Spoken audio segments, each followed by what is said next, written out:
Hello everyone, FPL Raptor here and welcome back to another Fantasy Football Fix daily price change prediction video. In this daily series, we bring you the latest news with respect to potential price rises and potential price falls. If you're looking to build up your team value, win your mini leagues and improve your overall rank, you are in the right place.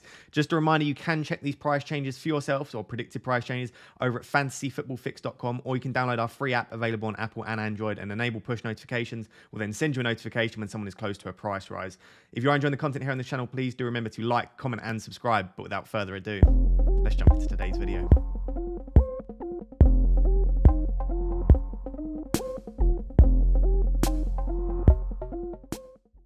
So guys, we're just going to start with the predicted price rises and predicted price falls for this evening. But just a quick update on the price changes from last night.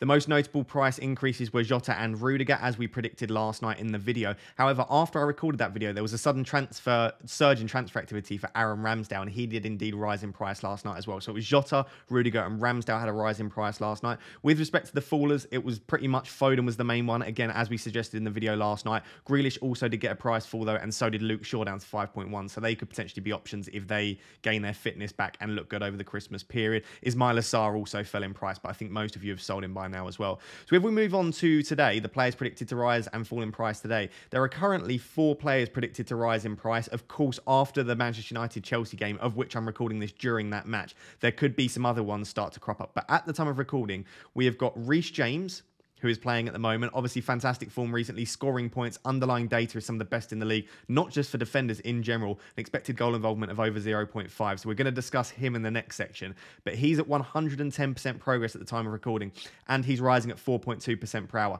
If he keeps a clean sheet or does anything in the Manchester United-Chelsea game, then that will only confirm that it will go up in price. But I would be very surprised, looking at his current progress and his progress per hour, if he doesn't rise in price tonight.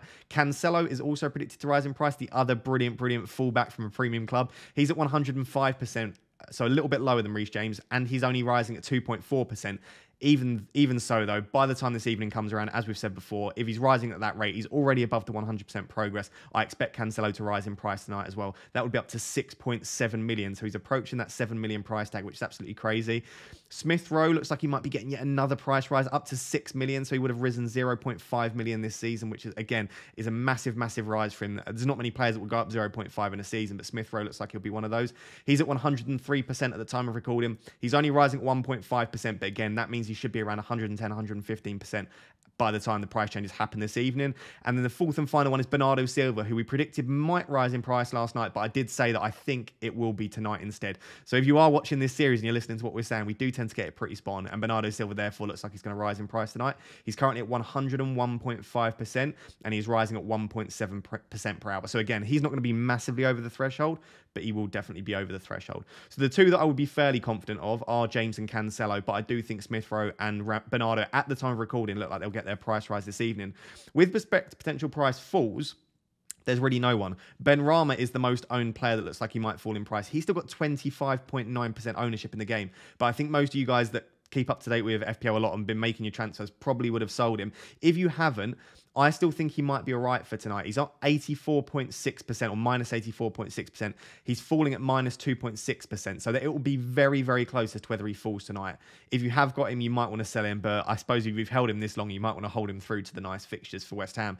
Outside of that, there's really not that much going on. There are a few players that might end up rising tonight based on the transfer activity in the evening. One of those is St. Maximin. He's at 92.8% at the time of recording. So St. Maximin looks like he might get a rise, but it'll probably be tomorrow.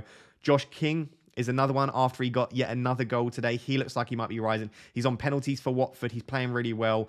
Looks like he might be a great transfer in. His expected goal involvement is through the roof as well. So if you're looking for a budget striker, I do really like Josh King. He's at 87.8% and he's rising at 0.7% per hour. So just keep an eye on Josh King. At the time of recording, though, it looks like it will likely be tomorrow. But I reckon there might be a little surge in transfer activity tonight for Josh King.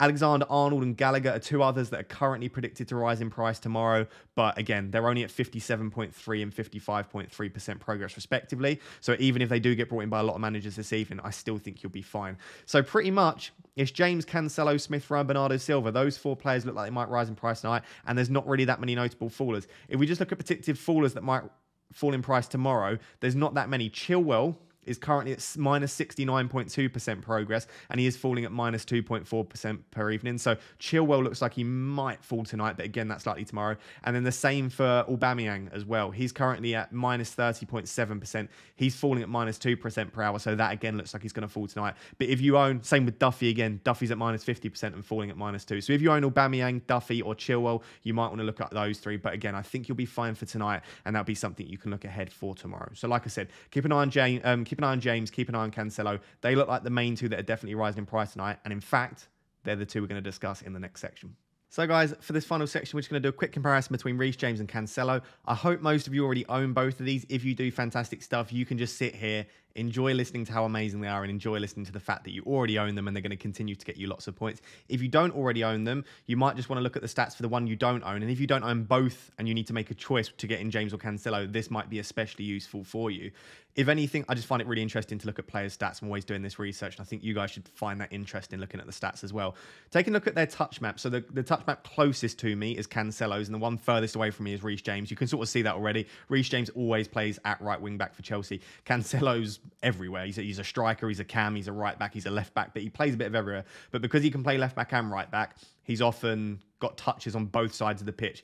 But for different reasons, they both look fantastic. To be honest, I think I still prefer Reece James' touch map here. It's very, very defined where he gets into the box, and he gets into the box a little bit more than Cancelo does. His touches in the box are almost double what Cancelo's is. Yes, he's played significantly less minutes, but he's still getting into the box quite a lot, whereas a lot of Cancelo's are almost picking up like those early crossing positions, as you can see, sort of on the edges of the box rather than getting directly into it. Either way, though, neither of these particularly look like touches you would see from a traditional fullback. They're both so attacking, and they're both absolutely excellent. If you scroll down just a little bit, you can select looking at their shots. Of course, if we just scroll up, I've chosen for Reece James up to game week 12. The reason for that is because he's currently playing game week 13 now, and I don't want to take his stats from just the first half, whereas Cancelo's obviously had game week 13. But Cancelo has played double the minutes regardless. He's played a lot more minutes than Reece James. Therefore, he's had more shots. But if we actually take a look at where the shots are from, Reece James really has like this almost classic position that he gets into almost every time when he gets a shot. It's on this sort of edge of the box here. You can see his four goals that he's got have all come from almost identical positions. And that's where, if we go back to his touch map, that's where he's getting a lot of touches inside the box as well, is right in that bit of the box where he's taking those shots. Whereas Cancelo's are a bit from everywhere. Sometimes in the box, he's getting a lot. If you just see this little cluster here, a lot of his shots are from outside the box. So, yes, he's taken a lot more shots than Reece James, or a few more shots than Reece James, but they're not necessarily in the best positions. But either way, it's fantastic to see both of them shooting. Again, that's not necessarily why you pick a fullback. Normally, it would be for the creativity, but it's great to see both of them getting shots off. Attempted assist-wise, Reece James has definitely been the more creative of the two, especially considering how fewer minutes he's played. He's had more attempted assists. So he's almost getting over double the amount of attempted assists that Cancelo is. And a lot of them are from really, really good positions. But we know Cancelo's quality and his delivery is absolutely exceptional as well. So overall, I would say highly impressive from both. I would probably just about favour Reece James. Slightly more shots in the box compared to the amount of minutes he's getting. Also, the attempted assists are a lot higher as well. If we, as always, just scroll down to the per 90 statistics for the two of them, Reece James, again, does come out on top on almost every single underlying statistic. Goals, obviously, Cancelo is yet to score this season. Reece James is getting 0.61 per 90. Expected goals, not too dissimilar. 0.19 for Reece James, 0.13 for Cancelo. Shots, of course, we've just seen Cancelo is taking more shots, almost just over 0.4 more shots per game, 0.43 more shots per game. Shots on target, slightly more for Cancelo, but it's basically exactly the same. But as I said, shots in the box, Reece James is having over double the amount of shots in the box that Cancelo is. So for me, that's why it's not useless taking a look at the amount of shots, but it's much more interesting for me for shots in the box. Because yes, Cancelo could stick one top bins from 30 yards out, but it's much more likely to get those goals from inside the box. And that's why Reece James has had such incredible goal threat so far this season. Goal assists, almost triple for Reece James. Expected assists, almost double for Reece James at 0.3 to Cancelo 0.16. Attempted assists, over double for Reece James. 2.57 attempted assists per 90 for Reece James, which is brilliant. Only one attempted assist per 90 for Cancelo. Big chances created, over double once again. Reece James at 0.45, Cancelo at 0.16. And then crosses, which I guess is pretty useless for FPL, is 0.91 and 0.47. So slightly more crosses for Reece James, but I wouldn't take too much into account. I'm much more interested in expected assists there. So in all, Reece James definitely coming out on top there for the underlying data.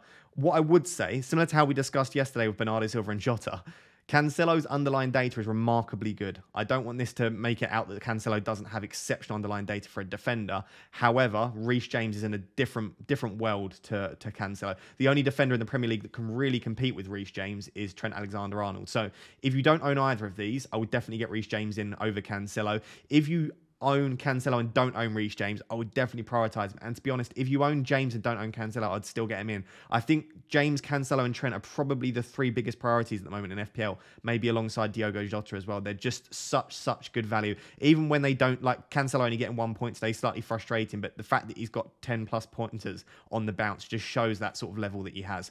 So I'd prioritise bringing both of them in, but if you are looking at who is the best, Reece James is absolutely exceptional. So guys, there you have it. Those are the predicted price rises and predicted price falls for this evening. As I said before, do exercise caution at the weekend. There's a lot of transfer activity. And of course, these are predictions rather than being an exact science. With that being said, I hope you are enjoying the content here on this channel. And if you are, please do remember to like, comment and subscribe. Helps support the channel so much. And we really do appreciate the support. Until next time, guys, thank you so much for watching. Hope you had a great game week 13. Cheers. Bye-bye.